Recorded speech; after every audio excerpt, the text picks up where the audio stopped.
रूप में जाना जाता है। और इसको हर जगह जो है अब तो ये मशरूम कल्टीवेशन सेंटर्स बन गए, मशरूम रिसर्च स्टेशन, जैसे आपका हिमाचल में सोलन है और तमिलनाडु में इसका जो है बहुत बड़ा इंस्टीट्यूट है।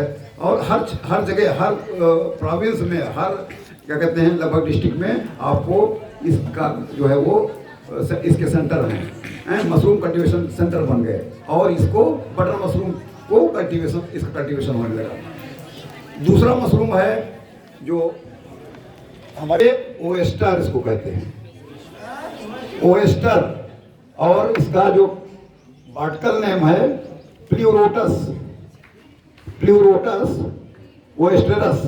तो प्लूरोटस है ये मशरूम क्या है, इसको ये it is called paddy straw mushroom, या इसको, इस मशरूम को पैडी के स्ट्रा पे या व्हीट स्ट्रा पे इसको कल्चर कर लेते हैं या इसको कल्टीवेट करते हैं। और इसमें इसकी सबसे बड़ी विशेषता ये है कि ये इस मशरूम में, इसमें इट इज फैटलेस, कार्बोहाइड्रेटलेस, और इसमें प्रोटीन भी बहुत कम मात्रा में पाई जाती है। तो ये मशरूम जो है it is recommended for heart patients, it is recommended for diabetic patients, it is recommended for BP patients, वो सब इसको यूज कर सकते हैं। तीसरा मशरूम है आपका, जिसको आप तो जमीन धरती का फूल कहते हैं, गरजुआ कहते हैं, या इसका एक नाम और है भुईफोर। तो ये मशरूम जो है इसको हम टर्माइटोमाइसेस, इसका नाम है टर्माइटोमाइसेस। ये मशरूम जो है वो सिम्बायोटिक एसोसिएशन है इसका। ये ऐसी जगह पे ग्रो करता है जहाँ पे टर्माइट्स पाए जाते हैं। जो दीमक है, दीमक रिच एरिया में जहाँ जहाँ दीमक पाई जाती है उसी के पास ये ग्रो करता है। और ये एक एंजाइम सिक्रीट करता है, सेल्यूलो डिकम्पोजिंग एंजाइम का सिक्रेशन करता है। और ये एंजाइम जो है वो, ये जो हमारे टर्माइट हैं ये इसको यूटिलाइज करते हैं। और जो उसके जो जितने भी प्लांट्स हैं या वो सॉइल में जितने भी क्या कहते हैं हार्ड डिब्रिस पाए जाते हैं उसको ये टर्माइट जो है डिकम्पोज कर देता है इस एंजाइम के हेल्प से, और उस सॉइल को भुरभुरी बना देता है। आप जानते हैं जहाँ पे सॉइल ये दीमक होते हैं वहाँ मांद बना देते हैं, मांद माने उस सॉइल को भुरभुरी बना देते हैं। और उसमें ये इसके जो स्पोर्स पहुंचते हैं, या ये फंगस जो है टर्माइटोमाइसिस, इसका नाम इसीलिए टर्माइटोमाइसिस है। टर्माइट जहाँ पे पाए जाते हैं उसी पे ग्रो करता है। और ये क्या करता है, इसको अच्छी सॉइल, भुरभुरी सॉइल मिल जाती है और उस सॉइल में ये इसका माइसीलियम रेमिफाई करता है, बहुत तेजी से फैल जाता है। और फैलने के बाद ये मशरूम बरसात के सीजन में निकलते हैं। ये रेनी सीजन मशरूम है। और जैसे आप इसका नाम गरजुआ भी पड़ा, गरजुआ इसलिए क्यों, बादल जब गरजते हैं तो इसकी जो फ्रूटिंग बॉडी है सेकेंडरी माइसीलियम से निकलती है, टर्सरी माइसीलियम में होती है। और टर्सरी माइसीलियम ही ये जो है कैप लाइक स्ट्रक्चर होता है इसका। तो जैसे ये थंडरिंग होती है, बादल गरजते हैं, तो ये बाहर इसकी फ्रूटिंग बॉडी, चूंकि सॉइल जो है भुरभुरी होती है और उसी से बाहर निकल आती है, इसीलिए इसका नाम गरजुआ पड़ा कि बादल की गरज से ये इसकी फ्रूटिंग बॉडी ऊपर आ जाती है। चौथा मशरूम है आपका जिस ट्यूबर कहते हैं। ट्यूबर का मतलब है ये आपका ट्रिफल्स उसको बोलते हैं, इंग्लिश में इसको ट्रिफल्स कहते हैं। और इसका जो बॉटनिकल नेम है वो ट्यूबर है। ट्यूबर का मतलब जो ट्यूबर की तरह, आपने वो छोटे छोटे आलू देखा होगा, छर्री आलू जिसको बोलते हैं, खूब छोटे छोटे, तो इसी शेप में इसकी जो फ्रूटिंग बॉडी है, ये फंगस जो है वो एस्कोमाइसीट्स का है, एस्कोमाइसीट्स को बिलोंग करता है या एस्कोमाइकोटिना को बिलोंग करता है। और ये फंगस जो है वो फॉरेस्ट में पाया जाता है, इसको फॉरेस्ट फंगस भी कहा जाता है, क्योंकि ये ओक जो आपका है, ओक माने ओक ट्री है, ओक और बिर्च दो तरह के पौधे हैं। इन पौधों की जड़ों के पास ये ग्रो करता है, ठीक है। और ये बिल्कुल क्लस्टर्स में या गुच्छे में, पूरे ग्रुप में इसकी जो फ्रूटिंग बॉडी है वो बन जाती है। और फ्रूटिंग बॉडी के ऊपर जो पेरिडियम होता है ये हार्ड हो जाता है। और अर्ली स्टेज में ये वाइट कलर का होता है, उसके बाद ये लेटर स्टेज में या ये जो जब एडवांस स्टेज में पहुंचता है तो ये फंगस जो है वो इसकी जो फ्रूटिंग बॉडी है वो हार्ड हो जाती है। अब हार्ड हो जाती है तो क्या होता है, इसको इसमें एक स्मेल इमिट करता है, ये एक प्लीजेंट स्मेल से निकलती है, और उस प्लीजेंट स्मेल को जो वहाँ पास पड़ोस में जो कुत्ते हैं या खरगोश है या सुअर है, ये सब उस स्मेल को महसूस करते हैं कि फ्रूटिंग बॉडी बन गई, तो वो एक बहुत प्लीजेंट स्मेल होती है, जिसको वही ये जानवर जैसे आपका सुअर है, आपका गाय है, या आपके जो खरगोश हैं, कुत्ते हैं, ये हम लोग उस स्मेल को नहीं स्मेल कर पाते, लेकिन ये जानवर उसको स्मेल कर लेते हैं, और स्मेल जब करते हैं तो उसको वहाँ पे पंजे से अपने खोदना शुरू कर देते हैं। अब जब खोदने लगते हैं तो उसमें पूरा कॉलोनी इसकी होती है, ग्रुप में होता है, वो पूरे उस पेड़ के चारों ओर ये फंगस पाया जाता है, और ये फंगस भी क्या है, ये भी सिम्बायोटिक एसोसिएशन है। संस्कृत में एक पुस्तक मैंने पढ़ी थी, अब इस समय मैं उसे शीर्षक याद नहीं आ रहा है, शायद आप में से किसी को मालूम हो। तो उसमें एक कहानी आती है कि कलकत्ता में सुंदरबन, वो बताता है जो नरेटर है उसका, कि मैं कलकत्ता में घूमने गया और बाद में थोड़ा जंगली क्षेत्रों में घूमने का मेरा शौक था, तो मैं सुंदरबन गया।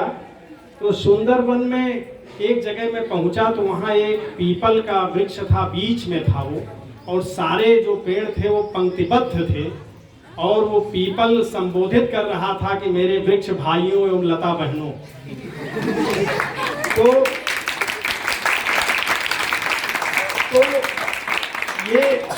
ये गल्प में तो हो सकता है, यानी ये कहानी में तो हो सकता है, वास्तव में ऐसा नहीं होता कि इस तरह की, यद्यपि उनमें भी संप्रेषण होता है। सर तो बॉटनी के बैठे हैं, मैडम बॉटनी की आचार्य हैं, बैठी हैं, संप्रेषण उनमें भी होता है। इस तरह की रिसर्चेज हुई हैं कि अगर कीड़े लग जाएं अगर किसी बाग में एक किनारे, तो उनके तंतुओं का अध्ययन किया गया तो ये पाया गया कि 15 दिन बाद दूसरे छोर पर जो पेड़ होते हैं वो अपने अंदर से ऐसा रसायन निकालना शुरू करते हैं जो उन कीड़ों के लिए हानिकारक होता है। तो उनकी अपनी संप्रेषण पद्धति है, जैसे पशु भी अपनी कुछ अपने ही प्रजाति में वो अपनी बातें पहुंचा लेते हैं कुछ आवाजों के जरिए, ऐसे वनस्पतियां भी कुछ कम्युनिकेशन करती हैं। मगर इस तरह की ध्वन्यात्मक भाषा जो बड़ी एडवांस लैंग्वेज है, जिस तरह से हम बोल रहे हैं आप लोग सुन रहे हैं, ऐसा उनके लिए संभव नहीं है। तो उसमें बहुत मज़ेदार है, उसमें फिर वो बताता है कि पीपल कहता है कि विधाता ने ये पूरी दुनिया बनाई है, तमाम जीव जंतु बनाए हैं, पेड़ पौधे, तो मुझे एक इतनी खूबसूरत चीज़ें विधाता ने बनाई हैं कि मैं विधाता के मस्तिष्क पर जो है गर्व करता हूँ कि अद्भुत मस्तिष्क है उनका, कि सचमुच वो क्रिएटर है। लेकिन जब आदमी को उन्होंने बनाया तब मुझे लगा कि नहीं विधाता चूक गए, तुमसे गड़बड़ी हो गई। और पहले मैं तो समझता था कि तुम दिमाग रखते हो, लेकिन जब आदमी बनाया तो मुझे लगा कि नहीं, यहाँ गलती कर दी आपने, यानी जिसे बनाया है वो तुम्हें भी नहीं मान रहा है। तो इस तरह की बड़ी वो मनोरंजक कहानी है।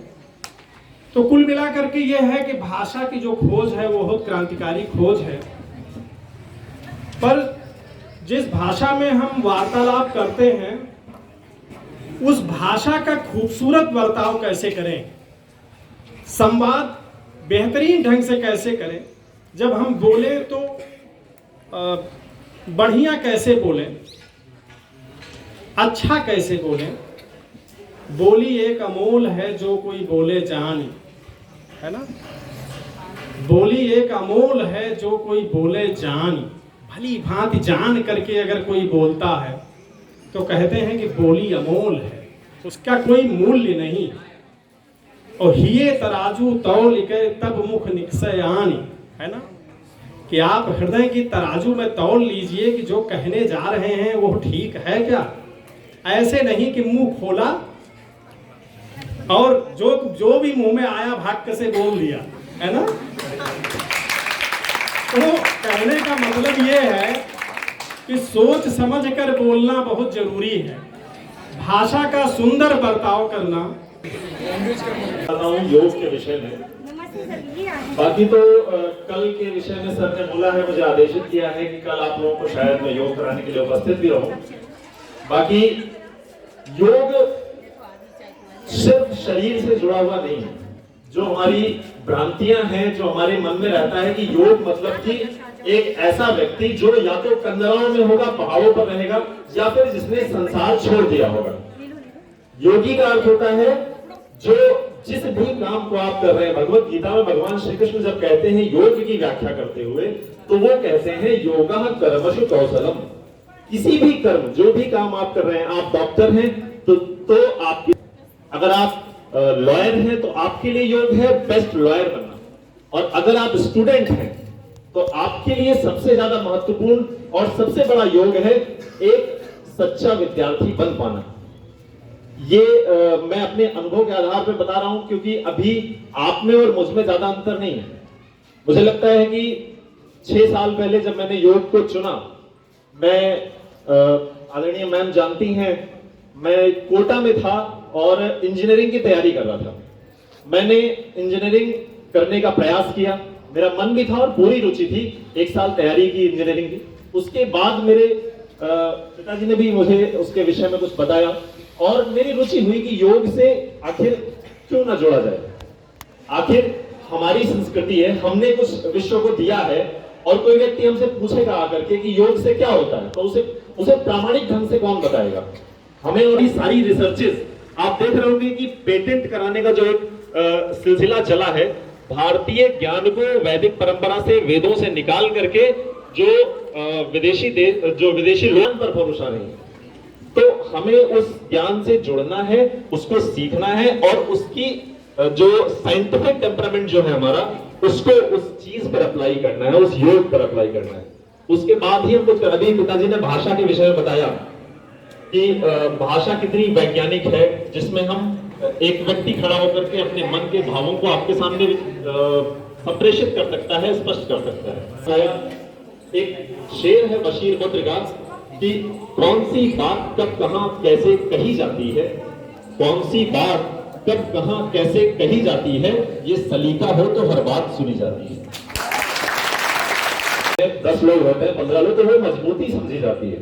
तो हमारी जनसंख्या हमारी कमजोरी नहीं है, बस कमजोरी ये है कि हमारे लोग कमजोर हो रहे हैं। मानसिक रूप से उनको, वैचारिक रूप से उनको दरिद्र बनाया जा रहा है। हमारे संस्कृति में महर्षि गौतम, कणाद, जैमिनी, पाणिनि, पतंजलि, चरक, सुश्रुत, धन्वंतरी, आप नाम गिनते जाइए, इतने विद्वान हुए हैं। तो आखिर उस परंपरा को छोड़ करके हम क्यों चमत्कृत हो रहे हैं एकदम से पाश्चात्य संस्कृति की ओर। आप तो राष्ट्रीय सेवा योजना से जुड़े हुए लोग हैं, आप लोग समझते हैं इस चीज को बहुत बेहतर तरीके से कि आपने सेवा को चुना। किसी भी शिक्षा संस्थान में आप जब जाएंगे तो आप वहां पर दीवारों पर लिखा पाएंगे, शिक्षार्थ आइए, सेवार्थ जाइए। शिक्षा के लिए आइए और सेवा के लिए जाइए। देश को, विश्व को, समाज को परिवार समझिए, बाजार नहीं समझना है। हम कुछ भी करने से पहले सोचते हैं कि हम ऐसा क्यों करें, क्या फायदा होगा। आता है जनरल, सबके मन में आता होगा ये हम करेंगे तो हमारा क्या फायदा होगा। कभी हमने ये सोचा कि हम फायदा ही क्यों ढूंढ रहे हैं? ये जीवन व्यापार है क्या कि कुछ फायदा होगा तो ही हम कुछ करेंगे, अगर कुछ फायदा नहीं मिल रहा है तो हम इस काम को नहीं करेंगे। हमें योग में यही सिखाया गया। 5 साल 6 साल में जितने समय योग में रहा, आप लोगों के बीच से निकला और योग को मैंने चुना, और मैं को भी प्रेरित करना चाहता हूं इस चीज को लेकर के आप भी योग को चुने। और इस तरह नहीं चुनना है कि योग तब चुने जब हम जर्जर हो जाएं, जब कोई बीमारी हमको आ जाए, जब हमारे घुटने काम करना बंद कर दें, तब हम योग को चुने। हमें उस समय योग को चुनना है जब हम योग के लिए कुछ कर सकते हो।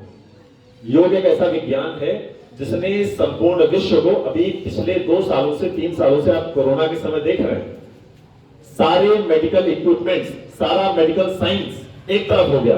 सबने जवाब दे दिया कि इस बीमारी का इलाज जो है वो यही है कि दूर रहो, एक दूसरे से दूरी बना लो, घर में बंद हो जाओ। ये इलाज बता रहे हैं आप बता रहे हैं कि मेडिकल साइंस ने इतनी तरक्की कर ली है कि वो इंसान को भी बना रहा है, क्लोनिंग कर रहा है, जेनेटिक इंजीनियरिंग कर रहे हैं आप, और उसके बाद आप बता रहे हैं कि एक दूसरे से दूर रहिए, ये इलाज है।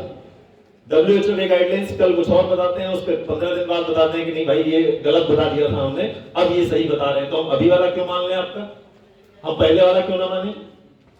तो इस दौरान में आपने देखा होगा कि लोगों के मन में मानसिक रूप से और शारीरिक रूप से जितनी भी विचलताएं आई, जितना भी विचलन हुआ उसका समाधान उनको अगर कहीं मिल सकता है, मैं ये प्रामाणिक तौर पे कह रहा हूं, ये अगर मिल सकता है तो योग और आयुर्वेद में ही संभव है। विज्ञान जहां तक बात है, हम युवा हैं और हमें ये सोचने का, हमें प्रश्न पूछने का यह अधिकार है कि हम आपकी बात क्यों सुने। आप मुझसे पूछ सकते हो कि मैं आपकी बात क्यों मानूं, योग में क्यों हम अपना समय व्यर्थ करें। तो मैं आप सभी को यह आश्वस्त करता हूं, अगर कल सुबह योग कराते हैं तो बहुत ही प्रामाणिक तरीके से और बहुत ही प्रमाणों के साथ मैं आपको योग के जो प्रमाण हैं, आप समझिए जो बीमारियां मेडिकल साइंस में अभी तक जिनका इलाज नहीं, डायबिटीज की दवा हर घर में मुझे लगता है कि कोई ना कोई होगा तो डायबिटीज की दवा तो ले ही रहा होगा। और डॉक्टर के पास आप जाएंगे तो क्या कहते हैं, डायबिटीज है तो दवा जीवन भर खानी पड़ेगी। बीपी हो गया तो क्या, हाँ जी, अब बीपी हो गया है आपको, दमा बीपी जो है वो उसके साथ ही जाएगा, जीवन के साथ ही। दमा के विषय में कहते हैं दमा दम के साथ ही जाता है। लेकिन मैं कह रहा हूं और रिसर्च के आधार पर कह रहा हूं, डायबिटीज भी ठीक होता है, आर्थराइटिस भी ठीक होता है, आपका ब्लड प्रेशर भी ठीक होता है। और जब मैं कह रहा हूं ठीक होता है तो इसका अर्थ है ठीक होता है, कंट्रोल नहीं, ठीक होता है। आपके सेल्स रीजनरेट होते हैं। पैंक्रियाज जो इसके लिए रिस्पॉन्सिबल है इंसुलिन के सिक्रेशन के लिए, उसके सेल्स भी रीजनरेट होते हैं। और ये मैं रिसर्च के आधार पर बोल रहा हूं। और ये बोलने का साहस मुझे कैसे मिल रहा है, क्योंकि कुछ वैज्ञानिकों ने, कुछ हमारे देश के प्रेमियों ने, हमारे संस्कृति सनातन परंपरा के प्रेमियों ने इस पर रिसर्च की। कुछ लोग हम और आप जैसे निकले जिन्होंने अपने संस्कृति पर भरोसा किया और उन्होंने इस पर रिसर्चेस की। तो मेरा आज का सिर्फ आप लोगों के लिए इतना ही संदेश है, संदेश कहें या निवेदन कहें कि इतना ही है कि अपनी संस्कृति के प्रति, अपनी सभ्यता के प्रति और अपनी राष्ट्रीयता के प्रति जाग जाइए। नहीं तो ये समय, आज आप देख रहे हैं तकनीक कितनी तेजी से बदल रही है, आपकी ही चीजों को आपके ही जेब से निकाल करके वो ले जाएंगे और अपने नाम पर पेटेंट करवा लेंगे।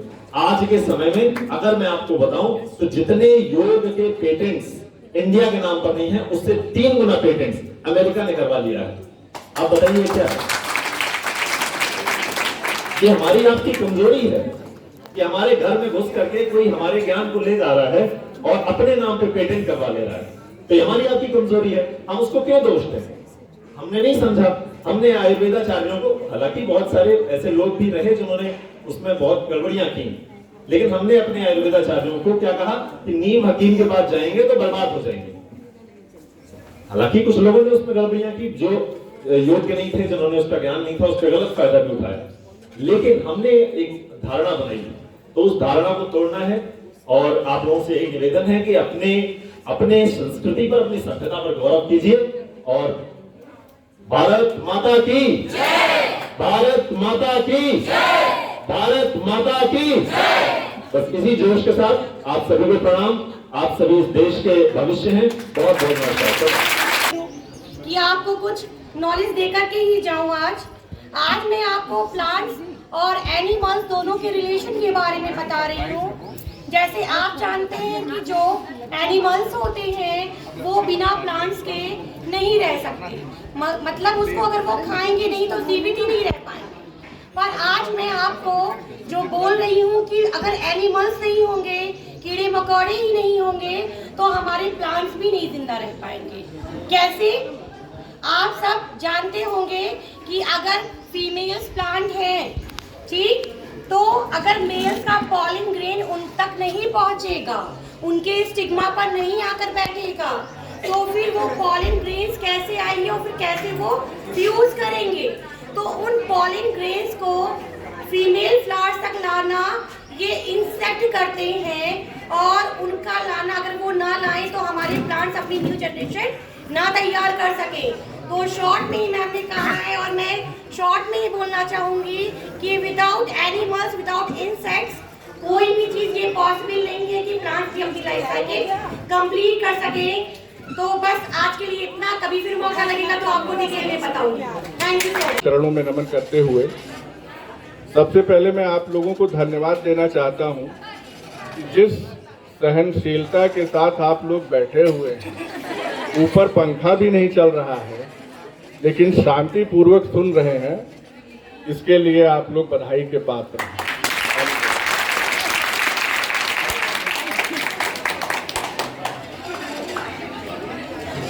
एक चीज तो आपको इस कैंप में आके ये जरूर समझ में आ गई होगी कि आप सहनशील हैं। आपको अपने और किन किन गुणों के बारे में पता चला है, ये आपको खुद आत्ममंथन करने पे समझ में आएगा। लेकिन इस कैंप का और राष्ट्रीय सेवा योजना का उद्देश्य ही यही है कि देश के लिए ऐसे नौजवान तैयार करें जिनके अंदर सहिष्णुता की भावना हो, परोपकार की भावना हो और जो जमीनी स्तर पे लोगों से जुड़ाव रखते हैं। आप गांव-गांव जाते हैं, लोगों से मिलते हैं, उनकी परेशानियां सुनते हैं और उनको सलाह देते हैं, उनको योजनाओं के बारे में जागरूक करते हैं। आपको हो सकता है अभी ये रियलाइज ना हो रहा हो कि इस छोटे छोटे एक्ट से आपका क्या फायदा है। आपको ऐसा लगता होगा कि आप जिससे मिलने जा रहे हैं, जिसको जागरूक कर रहे हैं, फायदा उनका है। लेकिन इसी प्रक्रिया के दौरान आप अपने व्यक्तित्व का निर्माण कर रहे हैं, व्यक्तित्व का विकास कर रहे हैं और ये चीज अभी आपको इसका एहसास नहीं होगा। आने वाले कुछ सालों के बाद जब आप अपनी डिग्रियां लेकर निकलेंगे, भगवान करे सबकी नौकरी लग जाए, उस मुकाम पे पहुंच के अगर आप अपनी ये भावनाएं बरकरार रखें तो ये सोचिएगा कि जो काम मैं अगला करने जा रहा हूं इससे उस व्यक्ति का क्या लाभ है। ये मैं नहीं कह रहा हूं, ये हमारे राष्ट्रपिता महात्मा गांधी जी एक जंतर के रूप में देश के नागरिकों को देकर जा चुके हैं। समय समय पर उसका बाकायदा इस्तेमाल करना। तो और आप फुल डेडिकेशन के साथ इसको बखूबी निभा रहे हैं। इन भूमिकाओं के साथ अब मैं अगर अपने विषय पे आऊं तो सबसे पहले मैं आपसे ये जानना चाहता हूं कि आप में से कितने लोगों ने वैक्सीनेशन करवा लिया है। बहुत अच्छे लोगों ने ये भी पता कर लिया है कि उस वैक्सीन के लगवाने से लाभ क्या है। कितने लोगों को ये मालूम है कि उस वैक्सीन को लगवाने से क्या लाभ है। बीमारी नहीं होती। ऐसा क्या हो जाता है कि वैक्सीन लगवाने से बीमारी नहीं होती है। एक एक करके इम्यूनिटी बढ़ जाती है। इम्यूनिटी किस वजह से होती है हमारे शरीर में? एंटीबॉडीज की वजह से। साइंस वाले बच्चे अच्छा जवाब दे रहे हैं। 8 सालों को निराश होने की जरूरत नहीं है, आप सुन के अपना ज्ञान बढ़ा सकते हैं। एंटीबॉडी क्या होता है? प्रोटीन होता है। आम जनमानस की भाषा में ही हम समझाने का प्रयास करेंगे कि एंटीबॉडी जो होता है वो प्रोटीन का कण होता है, मॉलिक्यूल होता है। और इस एंटीबॉडी को बनाता कौन है? इम्यून सिस्टम तो बहुत बड़ा पार्ट हो गया बॉडी का। ध्यान दीजिए, आपके शरीर में रक्त बह रहा है, उस रक्त में कुछ कोशिकाएं पाई जाती हैं, जैसे लाल रुधिर कोशिकाएं, जिसकी वजह से हमारे रक्त का जो रंग होता है वो क्या होता है? लाल। और उसी में श्वेत रुधिर कणिकाएं भी होती हैं, व्हाइट ब्लड सेल्स।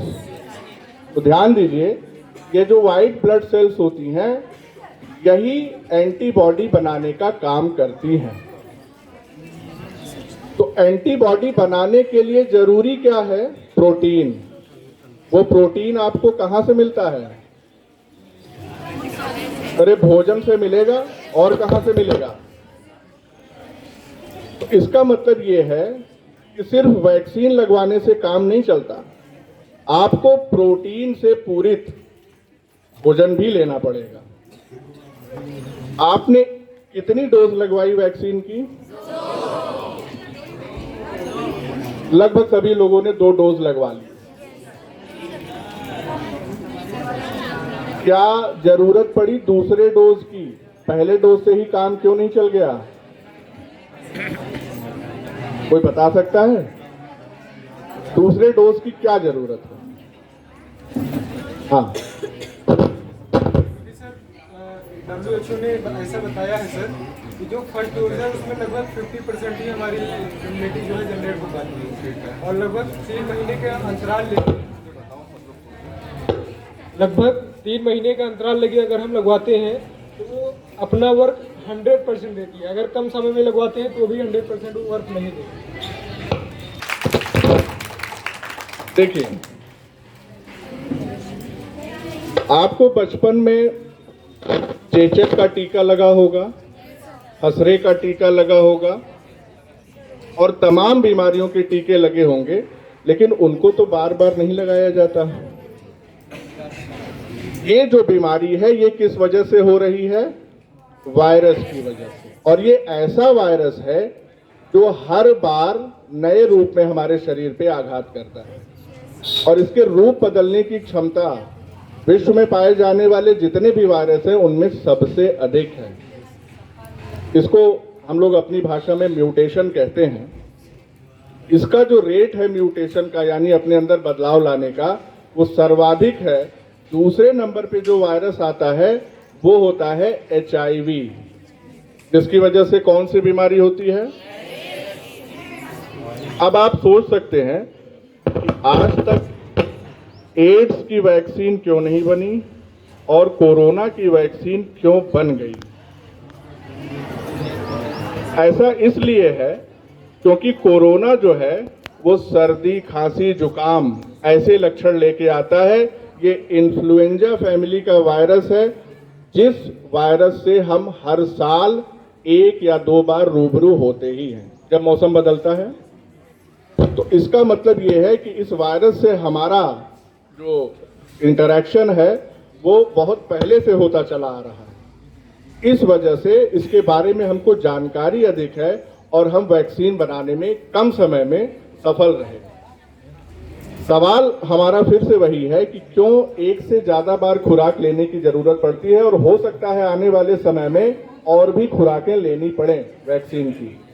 तो जवाब भी हमने आपको दिया कि जब भी ये वायरस एक सीजन बिताकर लौटेगा तो ये अपना रूप बदल चुका होगा और उस बदले हुए रूप के लिए आपने पहले जो वैक्सीन ले रखी है वो काम नहीं आएगी।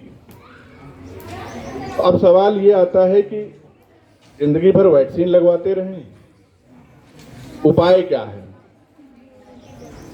उपाय है आप अपने प्रतिरक्षा तंत्र को मजबूत करें और उसको मजबूत करने के लिए जो बुनियादी जरूरतें हैं वो क्या है? अच्छा खान पान, व्यायाम, अच्छी दिनचर्या और भरपूर नींद। अगर ये 4 चीज आप अपने जीवन में उतार लें तो आप ऐसी या इससे मिलती जुलती या इससे नहीं भी मिलती जुलती बहुत सारी बीमारियों से अपने आप को बचा सकते हैं। बहुत अच्छी तरीके से, बहुत ही सरल भाषा में आप जो बता रहे थे उसका संबंध था इम्यूनोलॉजी से। बहुत ही जटिल विषय, लेकिन उसको इतने सरल ढंग से आपने रखा। बहुत बहुत मैं NSS के पूरे परिवार की ओर से आपको धन्यवाद देती हूँ। 7 दिवसीय शिविर के छठे दिन के बौद्धिक सत्र में मंचस्थ श्रवण सर, चंद्रशेखर तिवारी सर, शिशिर सर, अनिल जी, हरीश शुक्ला जी, देखिए हम और हमारे बच्चे आपके बहुत आभारी हैं। हम लोगों को काफी कुछ सीखने को मिलता है। बहुत सी बातें ऐसी होती हैं जो हम भी नहीं जानते हैं। आप तो अलग की बात है ना। तो सर धन्यवाद आप सभी का, आपकी वजह से जो है हमारे बच्चे आपके ज्ञान से अभिभूत हुए और उम्मीद करेंगे आगे भी आपका आशीष वचन हमारे बच्चों को ऐसे ही मिलता रहेगा। थैंक